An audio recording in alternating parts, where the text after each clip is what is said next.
नमस्कार, मैं हूं दीपक और आप देख रहे हैं डीएसके टॉक्स। आज मैं बात कर रहा हूं द कश्मीर फाइल्स की। इसको अगर एक फिल्म ना कहते हुए एक सच कहा जाए, एक ऐसा सच जो कि पिछले 30-32 सालों से आप सबसे, मुझसे, हम सब से छुपाया गया, ये वो सच है जो आप तभी देखें जब आप में इस सच को देखने की क्षमता हो। और कुछ ऐसे सीन्स हैं, कुछ ऐसी बातें कही गई हैं जो आपको बहुत ज्यादा तकलीफ दे सकती है। हो सकता है आप वो सीन देख ना पाए, या हो सकता है वो सीक्वेंस आप देखें तो आपकी आंखों से आंसू निकलने लग जाए, गूज बम्स आने लग जाए आपको। एंड मैं तारीफ करना चाहूंगा डायरेक्ट विवेक रंजन अग्निहोत्री की, जिन्होंने बहुत खूबसूरती के साथ हमारे सामने वो सच रखा है जिसे लेफ्टिस्ट मीडिया ने, लेफ्टिस्ट इकोसिस्टम ने काफी समय से हमसे छुपा करके रखा हुआ है। इस फिल्म को बैन कराने के लिए कई लोगों ने कई तरह के दरवाजे भी खटखटाए, कई लोग उसमें कामयाब भी हो गए। बॉलीवुड का एक पूरा सेक्शन जो कि आलिया भट्ट की थर्ड क्लास पिक्चर को हर कोई प्रमोट करता रहा, लेकिन इस फिल्म के बारे में किसी ने एक ट्वीट तक करना मुनासिब नहीं समझा। इस फिल्म को आप देखेंगे तो आपको इजीली समझ में आ जाएगा कि पिछले 30-32 सालों से हमारे देश के अंदर हुआ क्या है।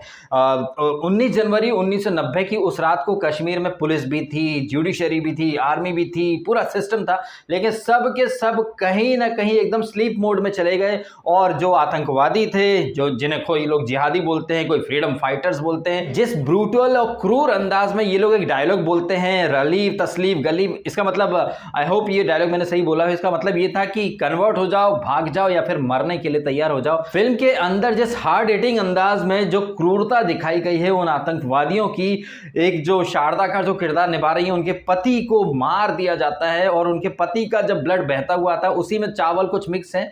अगर शारदा चाहती है कि अपने परिवार के जो, जैसे उनके ससुर या 2 बच्चे अगर जिंदा रहें, तो वो खून में मिले हुए चावल उठा करके वो खाए। और कुछ लोगों को टांग दिया जाता मार करके पेड़ में। और कैसे नदी मार्ग का जो हत्याकांड दिखाया गया है, जैसे आर्मी की कॉस्ट्यूम में, यूनिफॉर्म में ये आतंकवादी आते हैं और एक एक करके सिर्फ पंडितों को इकट्ठा करते हैं और सबको मार के चले जाते हैं। बाद में यही लोग हमारे जो प्रधानमंत्री थे मनमोहन सिंह, उनके साथ मिलते हैं, चाय पानी पीते हैं। और आपको पता चल जाना चाहिए कि बटला हाउस एनकाउंटर जब हुआ था तो सोनिया गांधी रोई थी, इस तरह की बातें कांग्रेस के ही लीडर्स ने कही थी। एंड जब आप कश्मीर फाइल्स देखेंगे तो आपको अच्छे से समझ में आ जाएगा कि क्यों कहा जाता है कि कांग्रेस का हाथ आतंकवादियों के साथ। ऐसे लोग जिन्होंने कश्मीरी पंडितों को मारा, ऐसे लोग जिन्होंने बर्बरता की, क्रूरता की सारी हदें पार कर दी, उन लोगों को सलाखों के पीछे डालने के बजाय उन्हें दिल्ली बुलाकर वीआईपी ट्रीटमेंट दिया जाता था।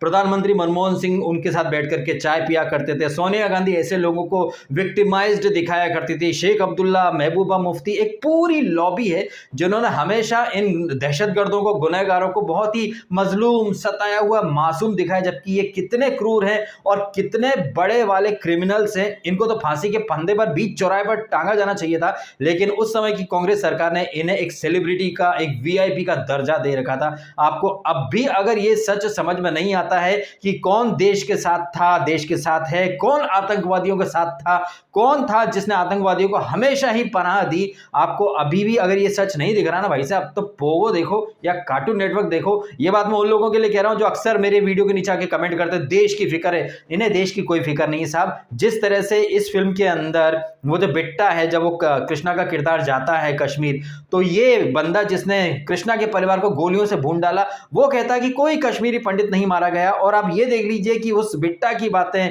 जेएनयू गैंग की बातें, सोनिया गांधी की बातें, पूरे लेफ्टिस्ट मीडिया की बातें, ये लोग हमेशा आतंकवादियों को बहुत ज्यादा विक्टिमाइज्ड दिखाते हैं। 100 चूहे खाकर के बिल्ली हज को चली वाला किरदार भी आपको देखने को मिलता है ये बिट्टा जैसे लोगों का, या यासीन मलिक जैसे लोगों का, जो कि कश्मीर में तो खून की नदियां बहाते हैं, दिल्ली में आकर इंसानियत के, अमन के परिंदे, अमन की आशा का गीत ये लोग गुनगुनाने लगते हैं। वो बिट्टा कराटे जिसने 1990 में खुद एक वीडियो कबूलनामे में बोला था, वीडियो इंटरव्यू में बोला था कि उसने 20 से ज्यादा लोगों को मारा है, वही बिट्टा कराटे आगे चलकर बोल देता मैंने तो किसी को नहीं मारा, और लोग उसकी बात पर यकीन भी कर लेते हैं। तो ये ब्रेन वॉशिंग इन लोगों के साथ साथ ये लोग पब्लिक की भी करते रहे कई सालों से। और ये सच आपको इस फिल्म के अंदर बहुत ही खूबसूरत तरीके से, बगैर किसी लाग लपेट के दिखाया गया है। जिस अंदाज में ये चीज दिखाई जानी चाहिए थी, बिल्कुल वैसे ही दिखाई है।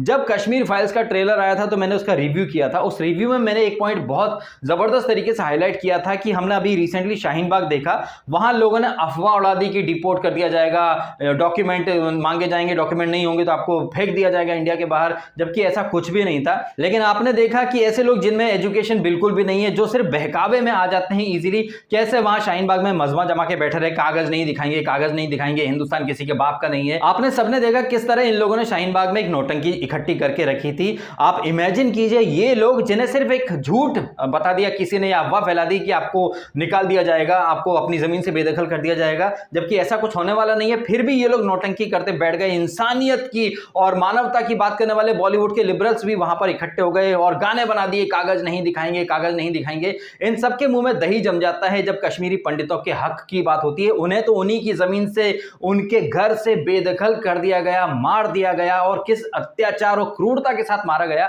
ये आप कश्मीर फाइल्स के अंदर देख सकते हैं।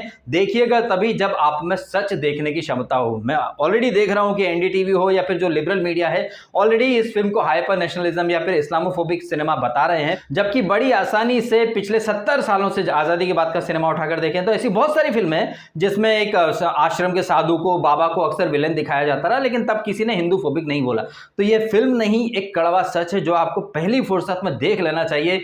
पल्लवी जोशी एक प्रोफेसर का किरदार निभा रही है, जो आपने जेएनयू के अंदर देखा कैसे वहां पर स्टूडेंट्स का ब्रेन वॉश किया जाता है। इस पूरी क्रोनोलॉजी को बहुत अच्छे तरीके से यहां विवेक रंजन अग्निहोत्री ने हमारे सामने रखा है। आप इत्तेफाक देखिए कि इस फिल्म के अंदर आजादी आजादी का गाना ये आतंकवादी भी गाते हैं, हम क्या चाहते आजादी, और वही गाना जेएनयू के अंदर भी, जेएनयू के कैंपस में गाया जाता है। मुझे इस फिल्म में सबसे अच्छा किरदार लगा है दर्शन कुमार का, यानी कि कृष्णा पंडित। वो आज के यूथ को रिप्रेजेंट करता है, क्योंकि आज का यूथ सिर्फ social media, rabies university, WhatsApp पे जो देख लेता है, पढ़ लेता है, उसी को सच मानता है। कृष्णा पंडित आज के यूथ को रिप्रेजेंट करता है, जो अपने दादा की बात को सिरे से नकार देता है कि ऐसा कुछ जेनोसाइड हुआ ही नहीं था, ये तो सिर्फ बातें हैं, ऐसा कुछ नहीं था। क्यों वो ये बात मान लेता है? क्योंकि उसकी कॉलेज, उसके यूनिवर्सिटी के अंदर ये बताया जाता है कि कश्मीर तो भारत का हिस्सा था ही नहीं, कोई जेनोसाइड वगैरह कुछ नहीं हुआ, लोग मान लेते हैं। और ये बात आपसे छुपी है नहीं, आज का जो सो कॉल्ड मॉडर्न यूथ है वो इन चीजों के बारे में जानता ही नहीं है, तो उन्हें पता कहां से होगा। वो तो रवीश को देखते हैं या द वायर पढ़ते हैं, राणा अय्यूब को पढ़ते हैं, उन्हें ये पता है कि गुजरात दंगे, गुजरात दंगे, लेकिन गोधरा नाम की एक जगह पे एक ट्रेन जला दी गई जिसके अंदर तकरीबन 60 के आसपास बच्चे, औरतें, आदमी, बूढ़े जो कि तीर्थ यात्रा करके अयोध्या से लौट रहे थे, वो ट्रेन जला दी जाती है। किसने जलाई थी वो ट्रेन किसी को नहीं पता, लेकिन बस गुजरात दंगे की मेरे पिछले वीडियो में कमेंट आया था कि भाई गुजरात फाइल्स भी बननी चाहिए। मैं तो कहता हूं जरूर बननी चाहिए, और उस अब्दुल रफीक भट्टुक का नाम भी बताया जाना चाहिए जिसने ये पूरी कॉन्स्पिरेसी प्लान की, और अब जो गोधरा स्टेशन के आसपास जो झुग्गी झोपड़ी में जो मुस्लिम्स रहते थे उनको इकट्ठा करके ट्रेन को रोक करके बोगियां जला दी गई, वहां से ये सब कुछ शुरू हुआ, ये जरूर बताना चाहिए। साथ ही साथ पंजाब में 1983 में दिलवान करके जगह, वहां पर कुछ हिंदुओं को बस से खींच करके मार दिया गया था। 1989 में ये जो कश्मीर जेनोसाइड हुआ, उसके पहले पंजाब में भी जेनोसाइड हुआ, उसके पहले 1948-47 में जब पार्टीशन के टाइम पे दंगे फसाद हुए तब भयंकर कत्लेआम मचा, लेकिन इसके बारे में किसी को पता नहीं है, क्योंकि हमारे मीडिया ने, हमारे सिस्टम ने अपनी हिस्ट्री बुक से या फिर अपनी न्यूज आर्टिकल से या फिर अपने दिमाग से उन चीजों को ऐसे गायब कर दिया जैसे गधे के सर से सींग।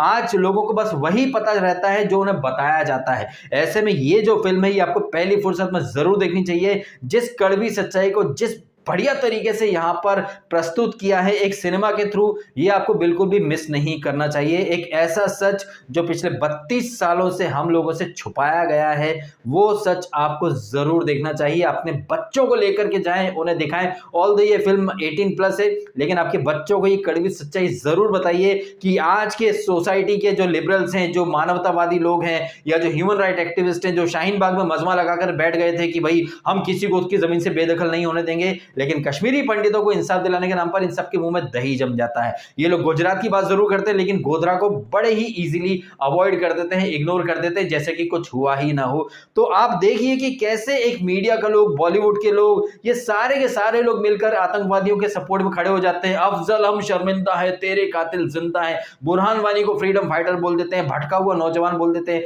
लेकिन कभी कोई सवाल नहीं करता कि सारे भटके हुए नौजवान मुसलमान ही क्यों निकलते हैं। क्यों एक पढ़ा लिखा मुसलमान, इंजीनियर, एमबीए किया हुआ मुसलमान भी आईएसआईएस जाके ज्वाइन कर लेता है, और क्यों कश्मीरी पंडितों ने कभी हथियार नहीं उठाए, कभी बंदूक नहीं उठाई? वो भी उठा सकते थे ना। आफ्टर ऑल एनडीटीवी हो या बरखा दत्त, तो ये हमेशा एक नैरेटिव चलाते रहे कि कोई लड़का या लड़की आतंकवादी क्यों बन जाता है, क्योंकि उनके साथ नाइंसाफी हुई है। अब बात अगर नाइंसाफी की जाए तो कश्मीरी पंडितों से ज्यादा नाइंसाफी किसी के साथ नहीं हुई है। वो कश्मीर जिसे ऋषियों ने, ऋषि कश्यप की वो भूमि है, पंचतंत्र वहां लिखा गया, लेकिन उस पवित्र भूमि से हिंदुओं को, कश्मीरी पंडितों को ही निकाल के खदेड़ दिया गया। और ये खदेड़ने वाले कोई पाकिस्तान के नहीं थे, ये इंडियंस ही थे जिनके दिमाग में हिंदुओं से भारत के प्रति नफरत भर दी गई।